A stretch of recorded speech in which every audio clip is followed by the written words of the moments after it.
Hi ಎಲ್ಲರಿಗೂ ನಮಸ್ಕಾರ. Welcome back to Shri Siri ladies club channel. ಇವತ್ತಿನ ವಿಡಿಯೋದಲ್ಲಿ ನಾನು ಹಳ್ಳಿ ಕಡೆ ಮಾಡುವಂತಹ ಹುಣಸೆ ಹಣ್ಣಿನ ಚಿತ್ರಾನ್ನ ತೋರಿಸ್ತಾ ಇದ್ದೀನಿ.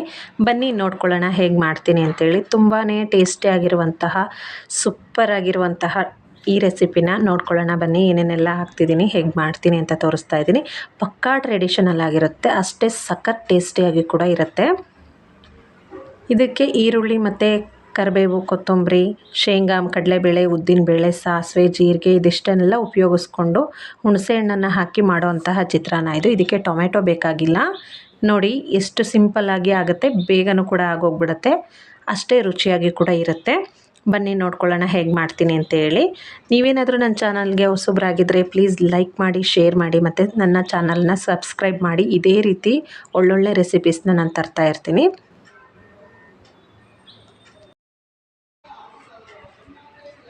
ನೀವು ನೋಡ್ತಾ ಇದ್ದೀರಾ, ಇಲ್ಲಿ ಇಷ್ಟು ಹುಣಸೆಹಣ್ಣನ್ನು ನಾನು ಚೆನ್ನಾಗಿ ವಾಶ್ ಮಾಡಿ ನೀರು ಹಾಕಿ ಇಟ್ಕೊಂಡಿದ್ದೀನಿ.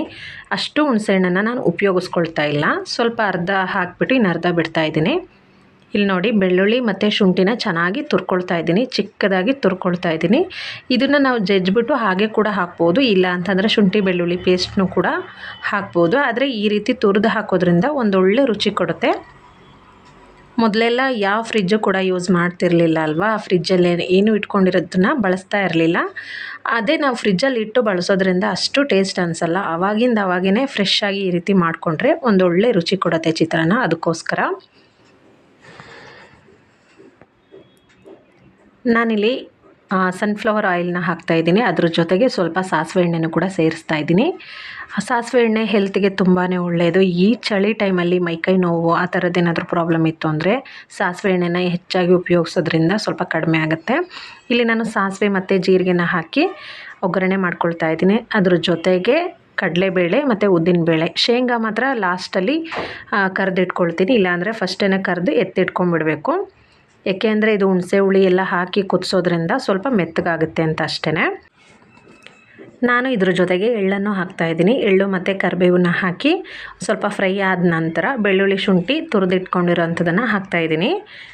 ತುಂಬಾ ರುಚಿಯಾಗಿರುತ್ತೆ ಬೆಳ್ಳುಳ್ಳಿ ಶುಂಠಿ ಸ್ವಲ್ಪ ಜಾಸ್ತಿನೇ ಹಾಕೋದ್ರಿಂದ. ಅದೆಷ್ಟನ್ನು ಹಾಕಿ ಫ್ರೈ ಮಾಡಿದ ಮೇಲೆ ನಾನು ಈರುಳ್ಳಿನ ಹಾಕ್ಕೊಳ್ತಾ ಇದ್ದೀನಿ. ಈರುಳ್ಳಿ ಚೆನ್ನಾಗಿ ಮಾಗಿಸಿದ ನಂತರ ಸ್ವಲ್ಪ ಅರಿಶಿನ ಪುಡಿ ಮತ್ತು ಸ್ವಲ್ಪ ಉಪ್ಪು ಹಾಕ್ತಾಯಿದ್ದೀನಿ. ಉಪ್ಪನ್ನು ಲಾಸ್ಟಿಗೆ ಹಾಕ್ಕೊಳ್ತೀನಿ. ಈಗ ಜಸ್ಟ್ ಸ್ವಲ್ಪ ಹಾಕ್ತಾಯಿದ್ದೀನಿ ಅಷ್ಟೇ. ಮಾಮೂಲಿ ಚಿತ್ರಾನ್ನ ಎಲ್ಲ ಮಾಡಿಕೊಂಡು ತಿಂದು ಬೇಜಾರಾಗಿತ್ತು ಅಂದರೆ ಈ ರೀತಿ ಮಾಡಿಕೊಂಡು ತಿಂದರೆ ತುಂಬಾ ಟೇಸ್ಟಿಯಾಗಿರುತ್ತೆ. ಇದು ಹುಣಸೆ ಹಣ್ಣಿನ ಚಿತ್ರಾನ್ನ ಆಗಿರೋದ್ರಿಂದ ಸುಮಾರು 2ರಿಂದ 3 ದಿನ ಇಟ್ಕೊಂಡು ತಿನ್ಬೋದು. ಗೊಜ್ಜು ಕೂಡ ಅಷ್ಟೇ ಚೆನ್ನಾಗಿರುತ್ತೆ, ಬೇಗ ಹಾಳಾಗೋದಿಲ್ಲ. ಇಲ್ಲಿ ನೋಡ್ತಾ ಇದ್ದೀರಾ, ಈ ರೀತಿ ಚೆನ್ನಾಗಿ ಫ್ರೈ ಮಾಡ್ಕೊಳ್ತಾ ಇದ್ದೀನಿ. ಇದಾದ ನಂತರ ನಾನಿಲ್ಲಿ ಹುಣಸೆ ಹಣ್ಣಿನ ರಸನ ಹಾಕ್ಕೊಳ್ತಾ ಇದ್ದೀನಿ. ಎಷ್ಟು ಬೇಕೋ ಅಷ್ಟು ಹಾಕ್ಕೊಳ್ತಾ ಇದ್ದೀನಿ. ಈ ಹುಣಸೆ ಹಣ್ಣಿನ ರಸ ಹಾಕಿ ನಂತರ ಇದಕ್ಕೆ ನಾನು ಬೆಲ್ಲ ಹಾಕ್ತಾಯಿದ್ದೀನಿ.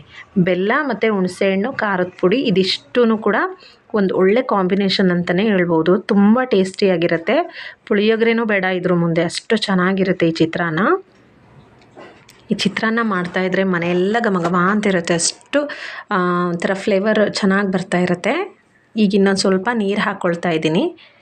ನೀರನ್ನು ಹಾಕ್ಕೊಂಡು ಇನ್ನೊಂದು ಸ್ವಲ್ಪ ಕುದಿಯೋಕ್ಕೆ ಬಿಡಬೇಕು. ಇದಾದ ನಂತರ ನಾನಿಲ್ಲಿ ಇದಕ್ಕೆ ಖಾರದ ಪುಡಿನ ಹಾಕ್ತಾಯಿದ್ದೀನಿ. ಒಂದು ಚಮಚ ನೋಡಿ ಹಾಕ್ಕೊಳ್ಬೋದು, ಎಷ್ಟು ಖಾರ ಬೇಕಾಗುತ್ತೆ ಅಷ್ಟು ಖಾರದ ಪುಡಿ ಹಾಕ್ಕೊಳ್ಬೋದು. ಮತ್ತು ಇವಾಗ ನಾನು ರುಚಿಗೆ ಎಷ್ಟು ಬೇಕಷ್ಟು ಉಪ್ಪನ್ನು ಸೇರಿಸ್ತಾ ಇದ್ದೀನಿ. ಮೊದಲು ಸ್ವಲ್ಪ ಹಾಕಿದ್ದೆ ಈರುಳ್ಳಿಗೆ ಅಂತೇಳಿ, ಈಗ ಇದಕ್ಕೆ ಎಷ್ಟು ಬೇಕಾಗುತ್ತೆ ಅಷ್ಟು ಉಪ್ಪನ್ನು ಸೇರಿಸ್ಕೊಳ್ತಾ ಇದ್ದೀನಿ. ಮತ್ತು ಇದನ್ನು ಚೆನ್ನಾಗಿ ಕುದಿಸ್ಕೊಂಡು, ಕಾಯಿ ತುರಿ ಮಾತ್ರ ಜಾಸ್ತಿ ಬೇಕಿದ್ದಕ್ಕೆ ಈ ಚಿತ್ರಾನ್ನಕ್ಕೆ. ಈಗ ನಾನು ಸ್ವಲ್ಪ ಧನಿಯಾ ಪುಡಿನ ಸೇರಿಸ್ಕೊಳ್ತಾ ಇದ್ದೀನಿ. ಇದಿಷ್ಟು ಕುದ ನಂತರ ನಾನಿಲ್ಲಿ ಕಾಯಿ ತುರಿನ ಹಾಕ್ಕೊಂಡು ಚೆನ್ನಾಗಿ ಕುದಿಸ್ಕೊತೀನಿ. ಎಣ್ಣೆ ಬಿಡೋವರೆಗೂ ಚೆನ್ನಾಗಿ ಕುದಿಬೇಕು. ಇದು ಚೆನ್ನಾಗಿ ಕುದ್ರೆ ಮುಗ್ದೋಯ್ತು, ಇದು ಚಿತ್ರಾನ್ನದ ಗೊಜ್ಜು ರೆಡಿ ಆಗುತ್ತೆ.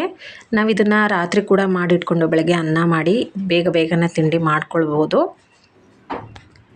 ಮತ್ತು ಹಳ್ಳಿ ಕಡೆ ಹೊಲದಲ್ಲಿ ಏನಾದರೂ ಕೆಲಸ ಇರುತ್ತೆ, ತುಂಬ ಜನ ಇರ್ತಾರೆ, ಅಂಥ ಟೈಮಲ್ಲಿ ಇದೇ ರೀತಿ ಗೊಜ್ಜುಗಳನ್ನ ಮಾಡ್ತಾರೆ. ಯಾಕೆ ಅಂತಂದರೆ ತುಂಬ ಜಾಸ್ತಿ ಆಗುತ್ತೆ ಇದು ಗೊಜ್ಜು, ಸ್ವಲ್ಪನೇ ಮಾಡಿದ್ರು ಕೂಡ.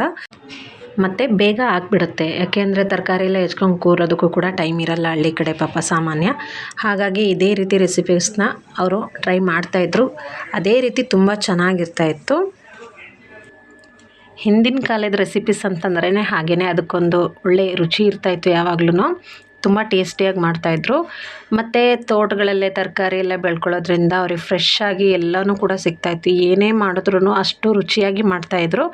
ನೀವಿಲ್ಲಿ ನೋಡ್ತಾ ಇದ್ದೀರಾ, ಇದೇ ರೀತಿ ಚಿತ್ರಾನ್ನನ ಚೆನ್ನಾಗಿ ಕಲಿಸ್ಕೊಂಡು ನಾವು ಕಾಯಿನೆಲ್ಲ ಮೊದಲೇ ಕುದಿಸಿರೋದ್ರಿಂದ ಬೇಗ ಗೊಜ್ಜು ಹಾಳಾಗಲ್ಲ. ಇದಕ್ಕೆ ಅನ್ನ ಹಾಕಿ ಚೆನ್ನಾಗಿ ಕಲಿಸ್ಕೊಂಡ್ಬಿಟ್ಟು ನಾವು ಟ್ರಿಪ್ ಹೋಗುವಾಗಲೇ ಆಗಿರ್ಬೋದು ಅಥವಾ ಮಕ್ಕಳ ಲಂಚ್ ಬಾಕ್ಸಿಗೆ ಆಗಿರ್ಬೋದು ಕೊಟ್ಟು ಕಳಿಸಿದ್ರೆ ಬೇಗ ಹಾಳಾಗೋದಿಲ್ಲ, ತುಂಬ ಟೇಸ್ಟಿಯಾಗಿರುತ್ತೆ. ಅದು ಅಲ್ಲದೆ ಮಧ್ಯಾಹ್ನ 2ರಿಂದ 3 ಗಂಟೆವರೆಗೂ ಕೂಡ ಇದು ಅನ್ನ ಕಲಸಿಟ್ಟಿದ್ರು ಕೂಡ ಏನೇನೂ ಆಗಿರೋದಿಲ್ಲ.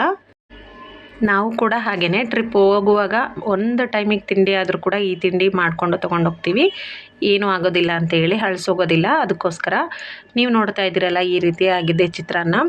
ತುಂಬಾ ಈಸಿಯಾಗಿ ಬೇಗನೆ ಮಾಡುವಂತಹ ಚಿತ್ರಾನ್ನ ಇದು. ನಿಮಗೆಲ್ಲ ಇಷ್ಟ ಆಗಿದ್ರೆ ಪ್ಲೀಸ್ ಲೈಕ್ ಮಾಡಿ, ಶೇರ್ ಮಾಡಿ ಮತ್ತು ಸಬ್ಸ್ಕ್ರೈಬ್ ಮಾಡಿ.